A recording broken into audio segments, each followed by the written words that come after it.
my seat and my back rumbling. I was sitting on a bench inside and it started shaking. A business owner in Windsor describing the moment. A magnitude 3.6 earthquake hit tonight. They're not the only ones who felt it. People across southeast Michigan also shaken up by this tremor.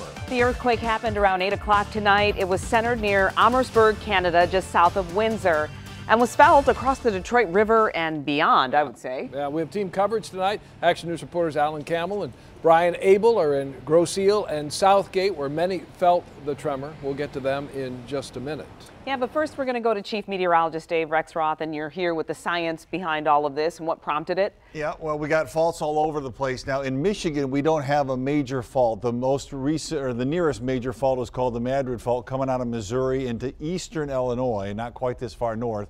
But there are lots of shallower little faults because of the fact of what we're built out of. Here in Michigan, we used to be ocean. We're built out of the different kind of rocks, so there are little breaks and fissures, not real major faults. This is the first map that came out 1 minute after 8 o'clock.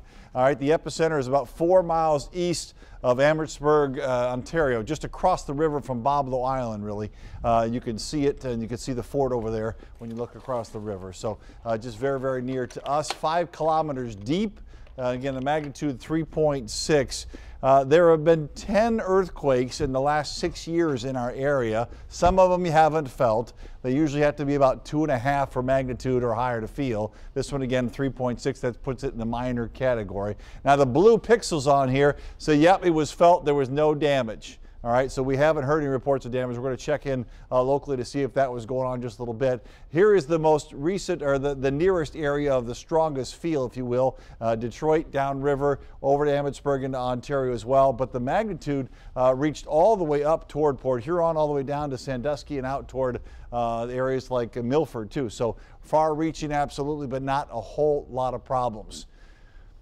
Amherstburg just 5 years ago had a 2.5 one. That one wasn't felt too much. All right, Alan Campbell is out now in E-Course talking to people. What they see, what they hear, what they feel. Well, Dave, a lot of people out here on Grosse Ile say, yeah, they felt that earthquake, that 3.6. And if you've ever been on Grosse Ile, you know what separates us to Canada. That is the Detroit River. And of course, this earthquake will be reported the epicenter in Amherstburg. The USGS saying that was a 3.6. But you know, when you cross the toll bridge coming across here to Grosse Ile, well, we asked some of those people there, the toll booth workers, if they felt anything. One guy telling me he heard 3 loud booms. It sounded like a loud thunderstorm. He looked outside, then his booth started shaking. Even those gates started shaking as well. We stopped in here at Lloyd's Bar and Grill, asked some of the patrons inside what they saw, what they felt, what they heard. Take a listen to what they told me. We've never really experienced anything like that here. We've certainly had some really bad weather with flooding and everything, and so I wondered if that was related, but it was, yeah, it was very alarming. I remember I thought someone hit my building, and my building's been hit before, so, but then it lasted longer than an initial impact would normally last. So everybody went outside to see what was going on, and then it stopped by then. And like I said, it didn't last as long as the one in the 80s, but it lasted long enough to gather everybody's attention. And just a few moments ago, I spoke with a lady who was going inside Lloyd's Bar and Grill. She tells me she was at a play just down the street when all of a sudden everything started shaking inside the auditorium, but they did say that the play went on. Right now, the good news is no reports of any injuries or deaths. We're going to check in right now with Brian Abel. He is live in Southgate. And Brian, I hear that some people say they thought a crash had occurred there. Yeah, that's correct, Alan. We're about, if that epicenter, as Dave mentioned, was 4 miles east of Amherstburg, we're about 13 miles away from that epicenter. But the people here in Southgate, they thought that whatever was happening right underneath them.